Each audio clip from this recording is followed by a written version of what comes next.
The cabin stood quietly at the edge of the gated neighborhood, tucked between towering pines that swayed whenever the winds swept down from the mountains. It had been built decades ago by a retired carpenter who valued privacy above all else. Over time, ownership of the place had shifted, and though it remained well-maintained, the Homeowners Association viewed anything that wasn't perfectly aligned with their preferred suburban aesthetic as a potential threat to the image they tried so desperately to uphold. Every mailbox height, every hedge, every parking decal, nothing escaped their scrutiny. And above all, nothing angered them more than a homeowner who showed no fear of their authority. The new owner of the cabin was a man who never bothered to attend the HOA meetings, never responded to their increasingly nitpicking letters, and rarely appeared in the community at all. In fact, most of the neighbors didn't know his name. His cabin always appeared locked tight, curtains drawn, lights rarely flickering on. The driveway sat mostly empty, except for a pickup truck that came and went at irregular hours. Rumors began to bloom like weeds in the HOA newsletter. Some said he was engaged in suspicious business, while others speculated he was renting to strangers. The president of the HOA, someone the residents mockingly called Karen behind her back, saw it all as a personal challenge. She prided herself on being the guardian of the neighborhood, the protector of property values, and the self-appointed enforcer of all rules, written and unwritten. The cabin's mysterious resident was, in her mind, a disgrace to the pristine order she cultivated. The locked gate around his property only deepened her suspicion. She convinced herself that whatever was happening inside couldn't possibly be legitimate. She marched around with her tablet full of violation notices, taking photos from the sidewalk, documenting every tiny detail. The man's trash bins were not lined up perfectly beside the driveway. The shrubs had grown a fraction beyond the HOA-approved shape. The cabin's window screens didn't match the ones listed in the association manual. They were too dark, too tinted, too unneighborly. But her irritation truly reached its peak on the day she noticed a new lock on the front gate. Thicker, reinforced, built to keep people out. That was enough for Karen to declare action necessary. The HOA board gathered in her living room, sipping herbal tea and nodding dutifully as she proclaimed that the cabin required a formal inspection. She framed it as a safety concern, a possible breach of regulations, perhaps unauthorized construction, maybe even illegal activity. And though her reasons were flimsy, most board members were too intimidated to argue. They signed a resolution granting her authority to conduct an entry inspection if the owner did not comply. But Karen had no intention of seeking compliance. She believed that power required demonstration, and she adored demonstrating it. Days later, she marched up the cabin's stone path with bolt cutters in hand. The cold metal clanked loudly as she positioned it over the new lock securing the gate. With a forceful squeeze, the lock snapped free, falling with a hollow thud. She savored the moment like a victory, pushing the gate open and stalking toward the porch with a righteous fire in her chest. She had already rehearsed the excuses she would later use if questioned. Concern for fire hazards, concerns about squatters, concerns about anything that would make her the hero. She reached the front door and inspected it, noticing it too had a reinforced lock. That only amplified her ego.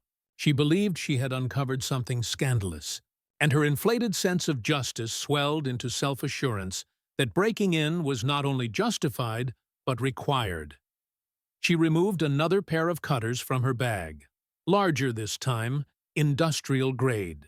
With a grunt, she clamped down again, severing the lock's thick shank. It snapped open like a gunshot echoing in the still air. She gulped down her nerves and pushed the door open slowly.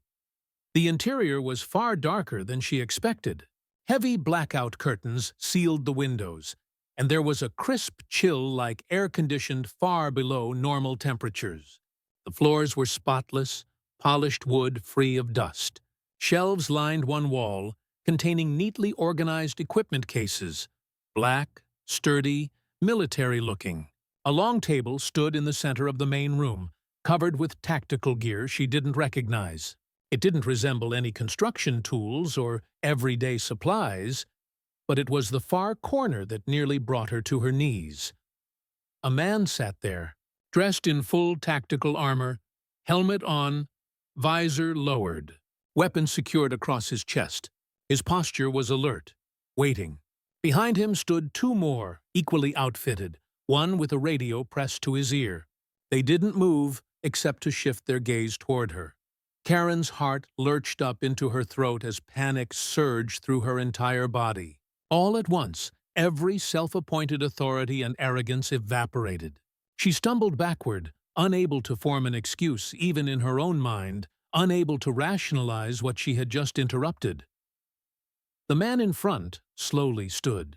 Every movement was controlled, precise, practiced. The kind of poise that only came from training in dangerous environments. The silence was suffocating. His visor glinted in a thin streak of light as he tilted his head. Karen realized she was still holding the bolt cutters. Her hand trembled violently as they slipped and crashed onto the hardwood floor, the sound reverberating through the room like a final, damning alarm. Her knees weakened and she nearly collapsed, scrambling mentally for any justification that could save her. Unauthorized entry now held a fiercer consequence than any HOA complaint she had ever filed. Her thoughts spiraled into terror as she considered the possibility that she had just broken into a covert operation, or something even more severe. Behind her, the door remained wide open, the broken lock lying like incriminating evidence on the porch. The tactical officer closest to her finally lifted a small device, pressing a button. The room pulsed with energy, tension thickening. Karen felt her breath shorten, her vision blurring at the edges. This was not the day she imagined for herself, not the heroic inspection she had fantasized about, and certainly not the outcome she ever expected when stepping into someone else's world, uninvited. Because this wasn't just someone's home. This was a staging location. This was a highly classified assignment. This was a mistake that could not be undone.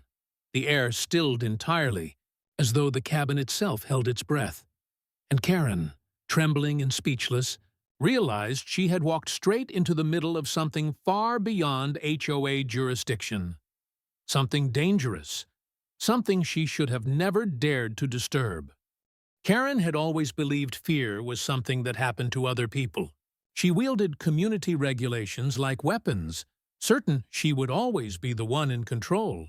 But now, her certainty dissolved into cold dread spreading through her veins. She attempted to hold herself together, but every instinct screamed that she had crossed an irreversible line. The three armored figures standing in silent formation before her were proof of that. They were not local police. Their uniforms did not bear any easily identifiable insignia. There were no patches signaling rank, no visible names or agencies.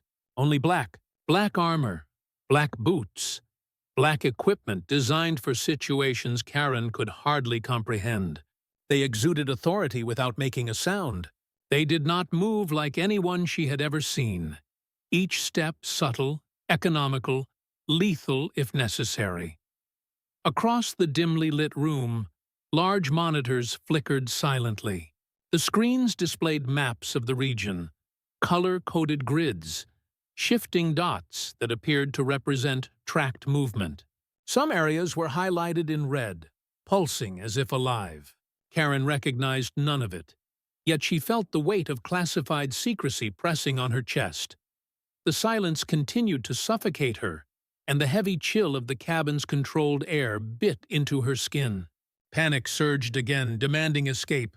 She tried to step back toward the open doorway, hoping she could pretend this never happened, simply walk away and restore her world to its familiar structure of petty power. But one of the officers shifted slightly, as if reading her intention. The faint sound of tactical gear brushing against his vest was enough to freeze her in place. Her mind spiraled through possible explanations. Perhaps they were training here temporarily. Perhaps this was some sanctioned but quietly conducted operation to protect the neighborhood. something she could even spin into a triumphant story in the next HOA bulletin. But deep down, she knew better. She had violated property rights and privacy at a level magnitudes more severe than anything she had previously obsessed over. She had broken security measures stronger than most civilians ever encountered. She was uninvited. She was a threat, and they treated her as such.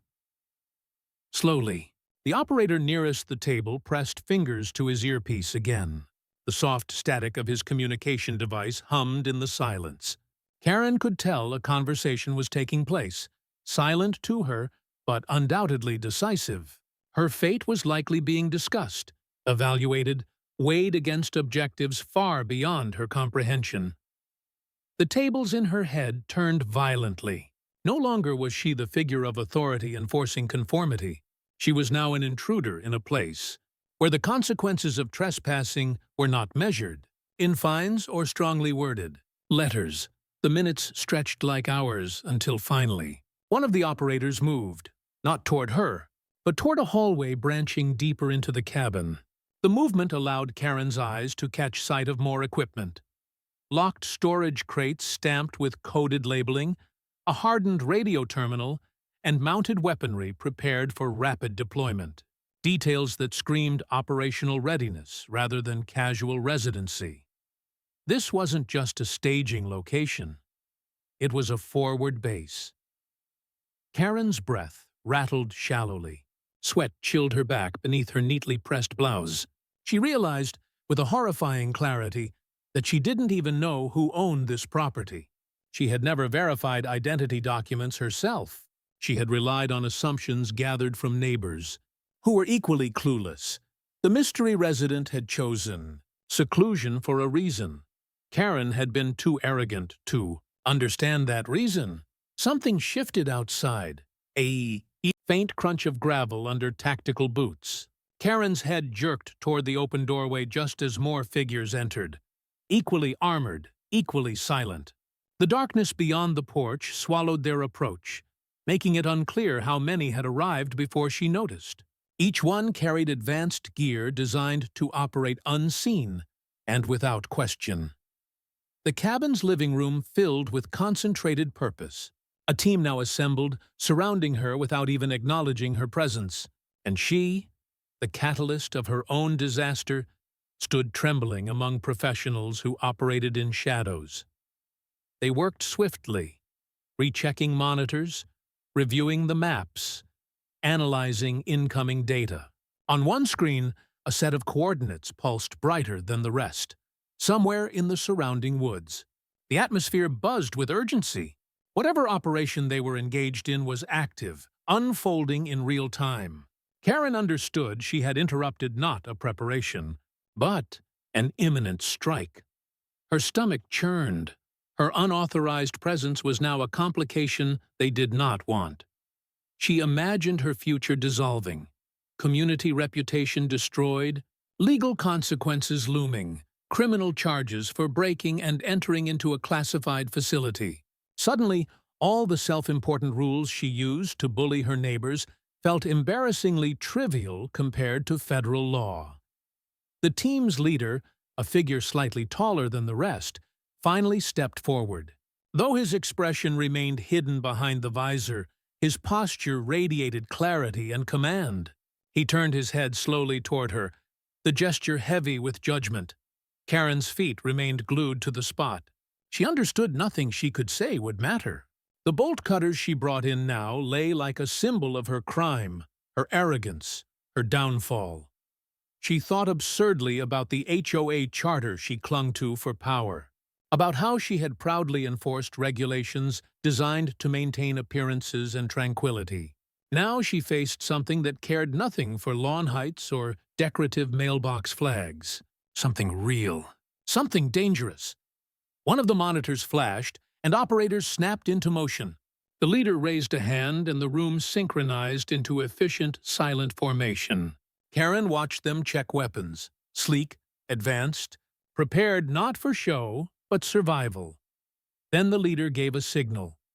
The team surged out the door into the night, shadows disappearing seamlessly into the trees surrounding the cabin. Their speed was astonishing, a silent storm poised to strike wherever their mission demanded. Their exit left a void, stillness so complete it felt eerie. Karen stood alone in the darkened cabin, her own breathing loud in her ears. She waited, paralyzed, wondering whether they would return, and what would happen to her then. Minutes passed. The pounding of her heart was the only measure of time. Her thoughts tangled relentlessly until they stopped entirely when she heard something rustle outside again. Not the steady, coordinated rhythm of boots.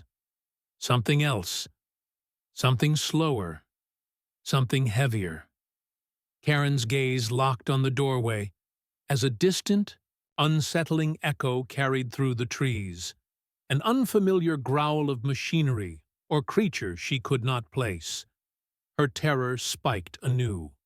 She had stepped into territory far beyond HOA politics, into a conflict invisible to the comfortable world she believed she controlled. The team she intruded upon was now hunting something. Something real enough to deploy elite forces in silence. Something close. Karen trembled at a realization more horrifying than any violation notice she had ever written. She was now trapped inside the very center of the danger. And whatever lurked in those woods was coming closer. Karen remained frozen where she stood, her breath shallow and uneven, aware that every second she lingered inside the cabin was a second she exposed herself to dangers she could not comprehend. Her palms were slick with sweat, smearing the phony sense of control she once believed she always possessed. She stared at the dark doorway, expecting the tactical team to return at any moment, or something else to take their place. A faint vibration tremored through the floorboards under her feet. The sensation grew subtly stronger until she could feel it traveling up her legs and spine, like a muffled stampede beneath the earth. She clutched her arms around herself, bewildered at what hidden threat might be generating such force. The monitors continued to glow, casting eerie light across the tactical gear abandoned throughout the room. The largest screen, which had been flickering earlier with coordinates and moving indicators, now displayed more red zones, clusters spreading in irregular patterns through the forest. Whatever was out there wasn't stationary.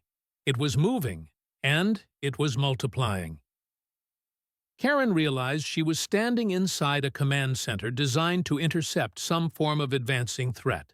She had no clue whether that threat was human, animal, or something far worse. But the military precision of the operators and their immediate mobilization made it clear this wasn't routine. Her knees buckled as another vibration rolled through the structure. This one stronger, almost a pulse, a living presence pressing against nature itself. The windows quivered in their frames. A deep, distant roar resonated from the woods, low and guttural, neither mechanical nor natural in any familiar way. Karen's imagination spun wildly. She thought of beasts too large to exist, of machines buried in the ground awakening after years of silence, of conspiracies that never appeared in HOA newsletters but lurked under classified lockdowns. Every frightening possibility collided inside her head, overwhelming her with images and sounds of nightmares she never dared acknowledge. Something heavy scraped against the outer wall of the cabin. The noise jolted Karen violently out of her spiraling thoughts. Her head whipped toward the sound, a slow, dragging slide, like claws or metal grinding roughly against wood. The air tightened around her chest. She backed away from the living room, desperate to find somewhere safer, if such a place existed. The corridor stretching deeper into the cabin seemed both a refuge and a trap. Her instinct pushed her forward anyway. She stumbled over equipment, forcing her shaky legs to carry her away from the main entrance. Every step echoed too loudly in the oppressive silence. She reached the end of the hallway and pushed open a door. Inside sat a storage room filled wall-to-wall with crates stamped with unmarked logos. The smell inside was sterile and cold. She couldn't hide there. It felt too exposed, too obviously functional. The next room she entered was a bedroom, Spartan and practical, clearly where a single operative might rest. The bed was neatly made, tactical boots aligned beside it, and a duffel bag partially open on the floor containing clothing designed for field deployments. Personal effects were non-existent. No framed photos. No decorations. No identity.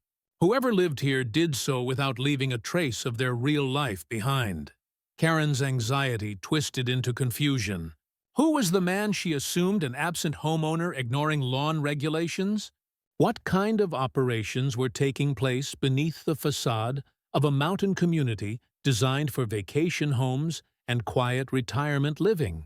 Before she could sink deeper into confusion, another tremor rolled through the cabin, this time much closer, so strong it rattled a lamp off the bedside table, sending it crashing to the floor. Karen gasped and darted into the closet without thinking. She tucked herself among hanging uniforms and thick vests, pulling the door almost shut, leaving only a sliver of light. The cabin's wooden frame creaked and cracked, as if immense pressure pressed against its exterior.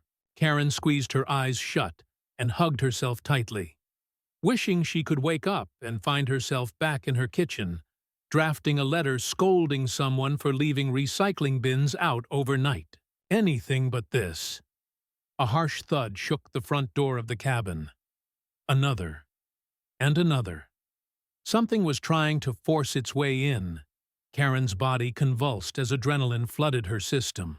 Tears welled in her eyes, not from sadness but from unbearable terror. She had never felt powerless before. Not like this. Every control she once believed she had turned to dust beneath the weight of unfamiliar chaos. Footsteps thudded through the living room, heavy, uneven. Not like boots, but like limbs. Multiple limbs.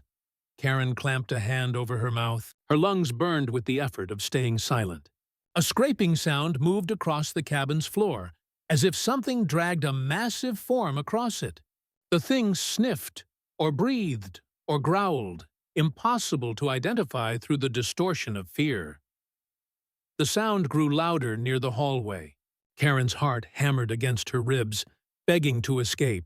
She trembled harder as the steps drew near, each thump syncing with the rising panic pulsing inside her. Then, gunfire shattered the tension. Not inside, outside. Bursting through the darkness like firecrackers, voices barked orders, not spoken clearly but formed in resolute bursts of tactical communication. The creature, or whatever had, breached the cabin, let out a violent roar so deep Karen felt it reverberate inside her bones. Something slammed against the hallway wall. The entire structure shook again. More shots. Rapid, precise. The roars turned into wails, then thrashing. Karen stayed frozen in the closet, too terrified to look, too terrified to move. A distinct metallic clatter struck the floor, like a weapon hitting wood after slipping from a dying grip. Then silence. A thick, eerie silence broken only by the faint ringing in her ears. Karen remained in hiding, refusing to breathe too loudly, unwilling to risk alerting anything that might still be inside. Minutes twisted into slow agony. She counted each beat of her terrified heart, waiting for any sign that danger had passed. A door slammed somewhere in the cabin, heavy boots rushing inside.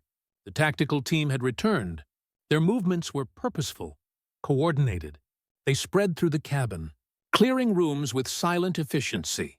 Karen stared at the thin strip of light beneath the closet door as it darkened, shadows shifting past, a gauntleted hand wrapped around the closet handle. Karen's breath seized, the door flung open. She was no longer alone. Karen's scream didn't have time to escape her throat. The gloved hand yanked the closet door wide open, flooding her hiding place with sharp light from a tactical flashlight. Her eyes squeezed shut against the brightness, trembling uncontrollably as she braced for violence.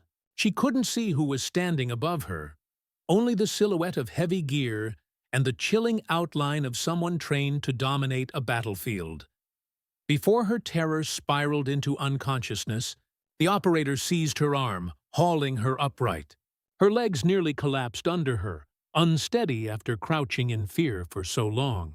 He commanded her forward with a grip firm enough to bruise. She stumbled through the bedroom, coughing on the cold, conditioned air, until they reached the main living area again.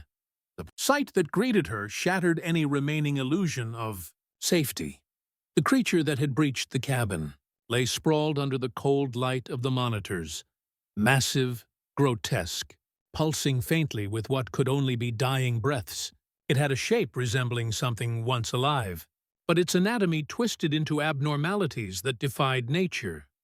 Elongated limbs jointed in unnatural angles, patches of flesh that looked melted or mutated, and skin that shimmered like oil upon water. Its head was crowned with a jagged arrangement of bone-like protrusions that suggested horns or armor, or perhaps something meant purely for violence. Weapons were still trained on it from multiple angles, operators encircling the vile form with discipline and absolute focus. One of them kicked away a splintered beam lodged in its side, revealing ragged, sinewed muscle that twitched involuntarily.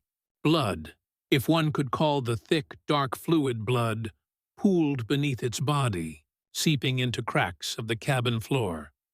Karen's stomach churned, and she clamped a hand over her mouth, swallowing down the panic and nausea battling for release. She had wanted to know what was hidden behind the reinforced locks. She had wanted to uncover secrets, enforce order. Now she wished desperately for ignorance. Secrets were not meant for those like her, civilians who hid behind bureaucracy and false authority. The leader of the tactical team stood near the largest monitor again, analyzing fresh data rapidly streaming across the screens. His presence filled the room not with noise, but with certainty. Every motion he made seemed calibrated exactly to the scale of the threat.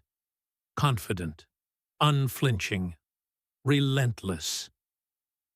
Karen glanced anxiously at the broken door. The frame hung crooked, gouged outward where the monster had forced its way in. She wondered how many more of those things lurked in the woods, drawn by the presence of the team, or worse, by something deeper beneath the cabin itself. Her mind spiraled to the idea that the threat did not originate outside the community, but beneath it.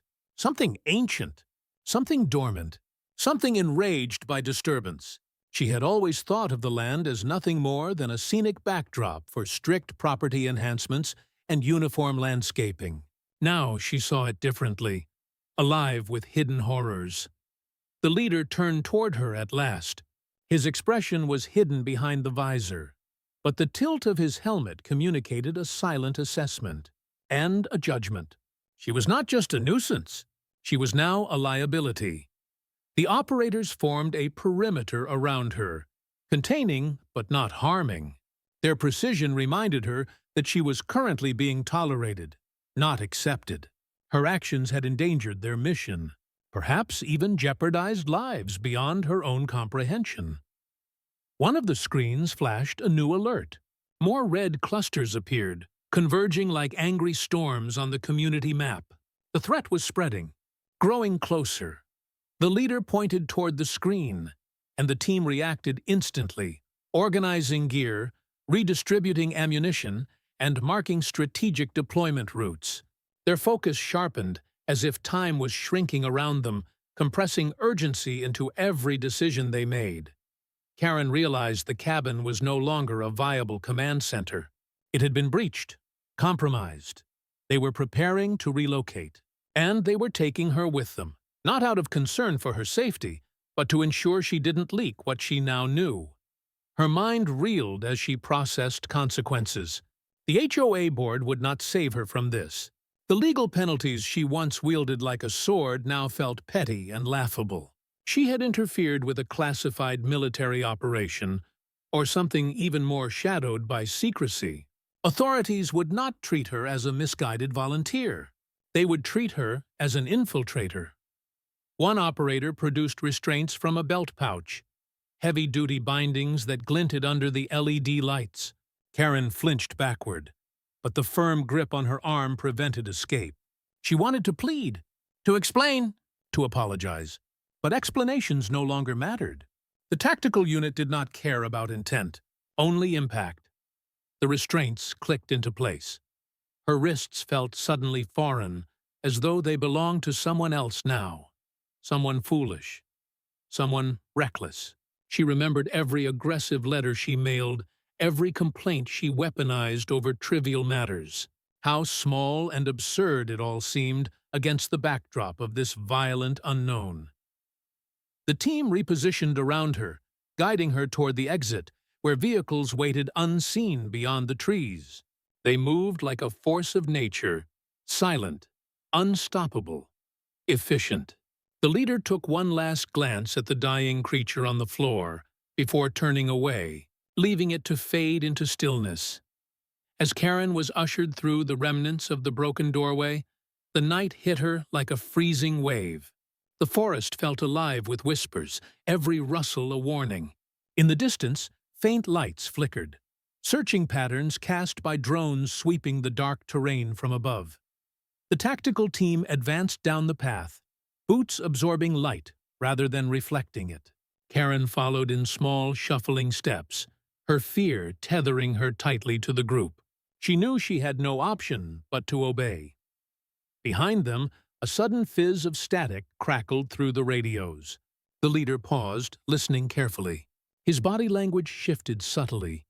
Danger had found them sooner than anticipated. The low hum returned.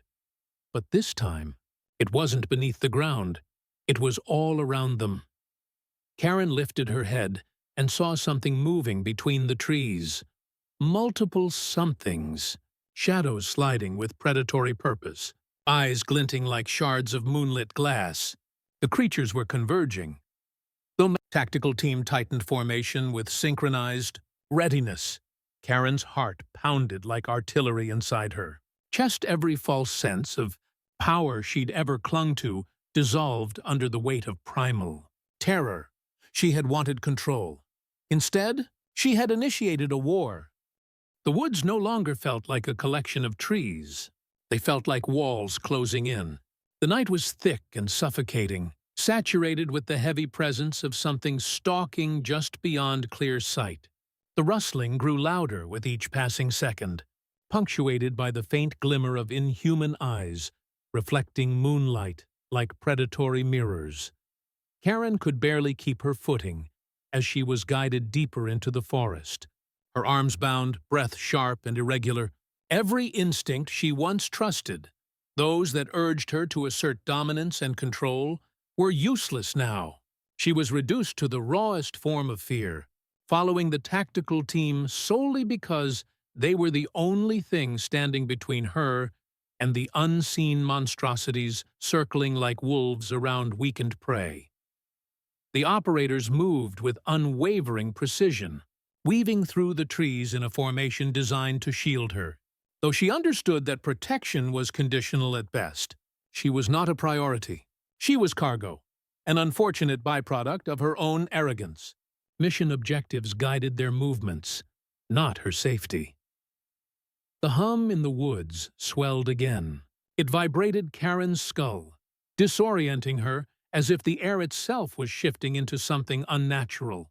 She glimpsed the silhouette of a creature, a grotesque figure sprinting low to the ground, limbs bending in directions that defied physics. That single glance was enough to cement the horror.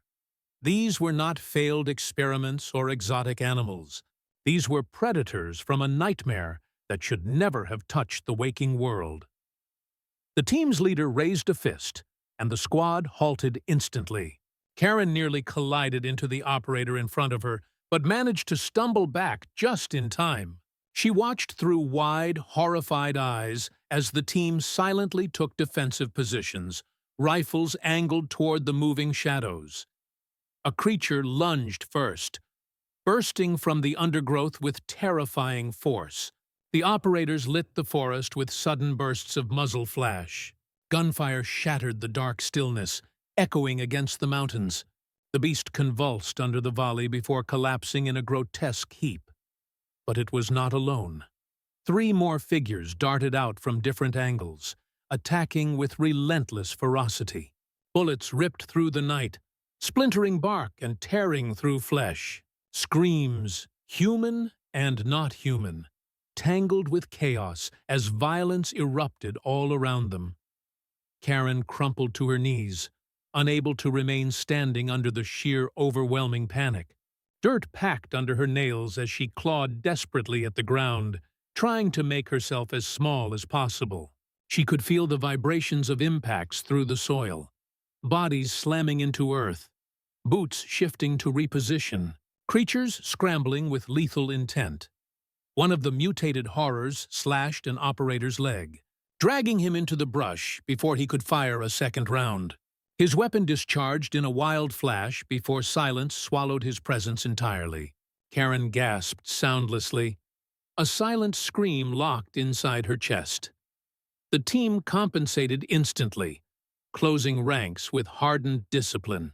Their survival instincts functioned without hesitation or emotion. Karen could feel the razor-thin threshold between order and collapse as they fought to maintain control of the situation. The leader grabbed her harshly, lifting her up before she could even process his presence. They pressed deeper into the woods while the remaining operators covered their retreat, firing bursts of ammunition to deter the creatures inching closer with every heartbeat. Despite consuming fear and disorientation, Karen registered one thing clearly. They were heading downhill toward a clearing. Through the thinner canopy, she glimpsed technology embedded into the earth like hidden infrastructure. An armored tunnel entrance sealed by steel doors camouflaged with dirt and foliage. A security keypad pulsed faint red. This was their real base. The cabin had been only a decoy. The leader pressed something to the keypad. A silent code executed. The doors parted with a mechanized whir, revealing cold fluorescent light illuminating a concrete corridor below ground. The air pouring from the entrance was sterile and controlled, worlds apart from the chaotic wilderness behind them. As they descended, Karen's legs went limp. The leader dragged her along as if she weighed nothing. She barely noticed when the steel blast doors sealed behind them, shutting out the screams and gunfire. The sudden silence was jarring, an unnatural absence of the battle raging outside. Inside, the facility hummed with activity. Technicians in similar black gear monitored screens showing thermal imaging of the land above. Karen saw outlines of the creatures. So many she felt her heart nearly stop. The infestation was widespread, far greater than a single team could suppress. Her knees buckled again, and this time she sank fully into the cold flooring. Her bound hands shook uncontrollably. What had she unleashed onto herself? Onto the neighborhood? She drifted into numbness as the tactical unit regrouped. The leader removed his helmet at last, revealing a face hardened by experience. Stern, exhausted, and entirely uninterested in her comfort. He observed her with the calm detachment reserved for someone beyond judgment. Karen wasn't worth an emotional response. She finally understood the truth she had been too self-absorbed to recognize. Not all locked doors conceal violations. Some lock away the monsters. Her obsession with enforcement had blinded her to genuine danger.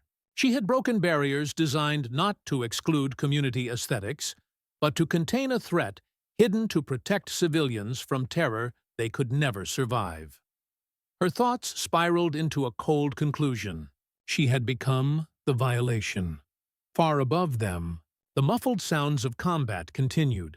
Distant thuds of explosives, staccato bursts of gunfire, and pained shrieks that would haunt her forever.